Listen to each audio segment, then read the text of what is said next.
आत्मीय भाइयों और बहनों, आपको पुस्तक पढ़कर सुना रहे थे कि 21वीं सदी का संविधान।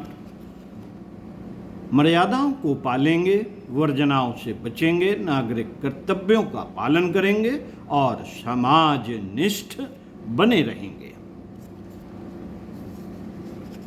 सुनते हैं पृष्ठ 36 से इसी पुस्तक के पिछले वीडियो के क्रम में नियंत्रण में रहना आवश्यक है। नियंत्रण में रहना आवश्यक है। मनुष्य के लिए यही उचित है। यही उचित है कि वह ईश्वरीय मर्यादाओं का पालन करे, अपने उत्तरदायित्वों को समझे और कर्तव्यों को निभाए। नीति, सदाचार और धर्म का पालन करते हुए सीमित लाभ में संतोष करना पड़ सकता है। सीमित लाभ में संतोष करना पड़ सकता है। गरीबी और सादगी का जीवन बिताना पड़ सकता है, पर उसमें चैन अधिक है। उसमें चैन अधिक है। अनित अपना कर अधिक धन एकत्रित कर लेना संभव है, पर ऐसा धन अपने साथ इतने उपद्रव लेकर आता है कि उनसे निपटना भारी त्रासदायक सिद्ध होता है। दंभ और अहंकार का प्रदर्शन करके लोगों के ऊपर जो रौब जमाया जाता है, उससे आतंक और कौतूहल तो हो सकता है, पर श्रद्धा और प्रतिष्ठा का दर्शन भी दुर्लभ रहता है, दुर्लभ रहेगा। विलासता और वासना का अनुपयुक्त भोग भोगने वाला अपना शारीरिक, मानसिक और सामाजिक संतुलन नष्ट करके खोखला ही बनता जाता है। परलोक और पुनर्जन्म को अंधकारमय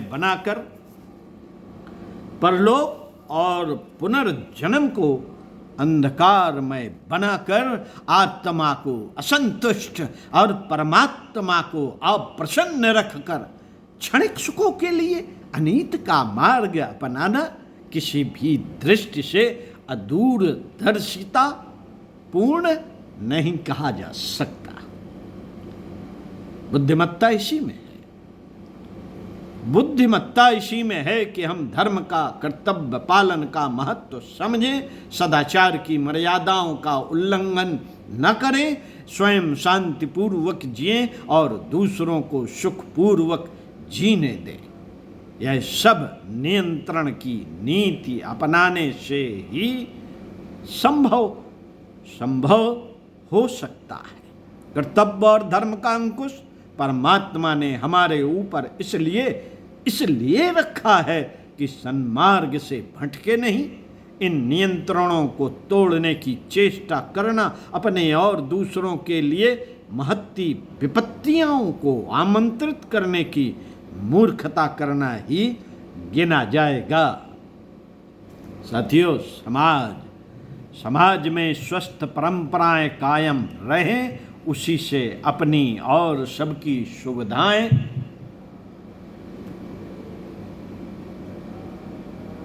बनी रहें। यह ध्यान में रखते हुए हम में से प्रत्येक को अपने नागरिक कर्तव्यों का पालन करने में भावनापूर्वक दत्तचित्त होना चाहिए। समाज सबका है। सब लोग थोड़ा थोड़ा बिगाड़ करें तो सब मिलकर बिगाड़ की मात्रा बहुत बड़ी हो जाएगी। किंतु यदि थोड़े थोड़े प्रयत्न सुधार के लिए चल पड़े तो उस सुधार से सब मिलाकर सुधार भी बहुत हो सकता है। उचित यही है साथियों, उचित यही है कि हम सब मिलकर अपने समाज को सुधारने, संचालित करने और स्वस्थ परंपराएं प्रचलित करने का प्रयत्न करें और सभ्य सुविकसित लोगों की तरह भौतिक एवं आत्मिक प्रगति कर सुख संतोष प्राप्त कर सकें। दूसरों की सुविधा को ध्यान में रखते हुए अपनी सुविधा और स्वतंत्रता को स्वेच्छापूर्वक सीमित करना सभ्य देश के सभ्य नागरिकों का कर्तव्य है। स्वच्छता को ही लीजिए, कहीं भी नाक थूक साफ करना, पान तंबाकू की पीक डाल देना, अपने लिए कुछ दूर जाने का कष्ट भले ही बचाएं, पर दूसरों को घृणा असुविधा होगी। और यदि अपने को कोई रोग है तो उसका आक्रमण उस गंदगी में आने जाने वालों पर होगा। भले ही कोई रोके नहीं, पर हमारा नागरिक कर्तव्य है कि दूसरों की असुविधा को ध्यान में रखते हुए स्वयं उस गंदगी को डालने के योग्य उपयुक्त स्थान तक जाकर उसे साफ करें। बीड़ी सिगरेट हम पीते हैं तो ध्यान रखें कि अस्वच्छ धुआं छोड़ने से पास में बैठे हुए दूसरे लोगों की तबीयत खराब तो नहीं होती। स्वयं ही पता लगाएं कि किसी को असुविधा तो नहीं होती। यदि हमारी उस क्रिया से दूसरों को तकलीफ होती है तो सभ्यता का तकाजा यही है कि कहीं अन्यत्र जाकर बीड़ी पिएं और धुआं छोड़ें। सबसे आग्रह यह है कि इस बुरी आदत को छोड़ ही दें तो अच्छा। घरों की गंदगी लोग अक्सर गली या सड़क पर डाल देते हैं, उससे रास्ता निकलने वालों को असुविधा होती है और सार्वजनिक स्थानों की स्वच्छता अस्त व्यस्त होती है। उचित यही है कि घरों में कूड़ादान रखें और जब सफाई कर्मचारी आए तब उसे उठवा दें। अशोभनीय अस्वच्छता से उस गली में रहने वाले तथा निकलने वालों को कष्ट न पहुंचाएं। साथियों, कष्ट न पहुंचाएं दूसरों को। और हमारी आदत है लोगों को कष्ट पहुंचाने की। सार्वजनिक स्थानों की स्वच्छता और व्यवस्था नष्ट करना यह बताता है कि इन घिनौने व्यक्तियों को मनुष्यता के आरंभिक कर्तव्य नागरिकता तक का ही ज्ञान नहीं है। मुसाफिर खाने, धर्मशाला, पार्क, नदी किनारे, सिनेमा घर आदि सबके काम में आने वाले स्थानों में लोग जहां तहां रद्दी, कागज, दोने, पत्ते, सिगरेट की खोखे, मूंगफली के छिलके आदि पटकते रहते हैं और देखते देखते ये स्थान गंदगी से भर जाते हैं। रेलगाड़ियों के डब्बे में जहां हर आदमी को घिच पिच बैठना पड़ता है, ऐसी गंदगी बहुत अखरती है। संडासों में मलमूत्र का विसर्जन गलत स्थानों पर करने से वहां की स्थिति ऐसी ही हो जाती है कि दूसरों को उसका उपयोग करना कठिन पड़ता है, जबकि कितने ही मुसाफिर खड़े चल रहे हैं। तब कुछ लोग बिस्तर बिछाए, टांग लंबी किए लेटे रहते हैं और उठाने पर झगड़ते हैं। इन लोगों को मनुष्यता की आरंभिक शिक्षा सीखनी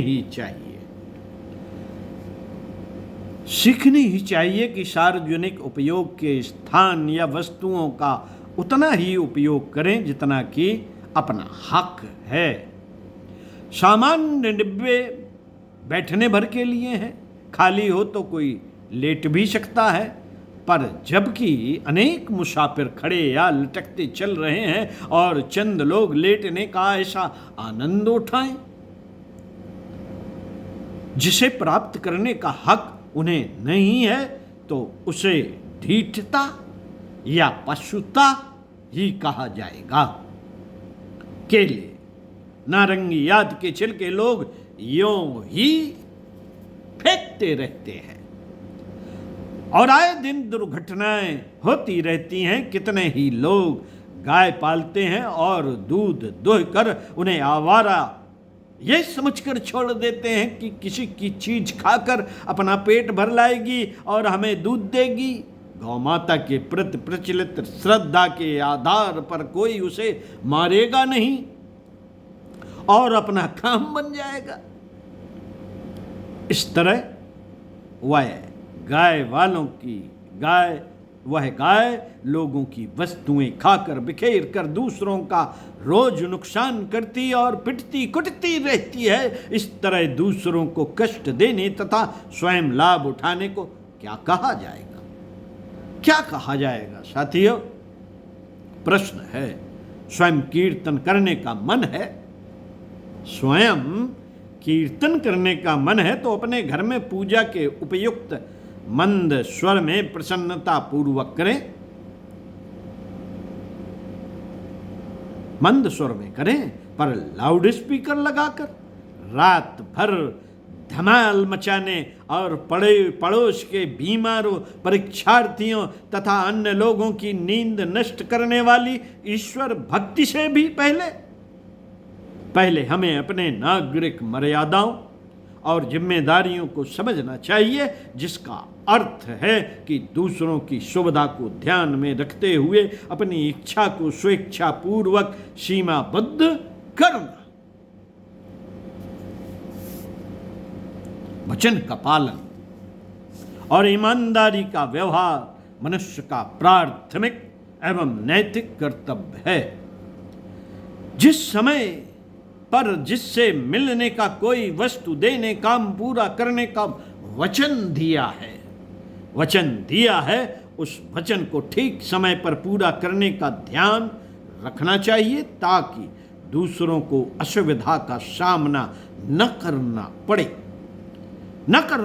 यदि हम दर्जी या मोची हैं तो उचित है कि वायदे के समय पर उसे देने का शक्ति भर प्रयत्न करें। बार बार तकाजा करने और निराश वापस लौटने में जो समय खर्च होता है और सुविधा होती है, उसे देखते हुए ऐसे दर्जी धोबी अपनी प्राप्त मजदूरी से ग्राहक का 4 गुना 10 गुना नुकसान कर देते हैं।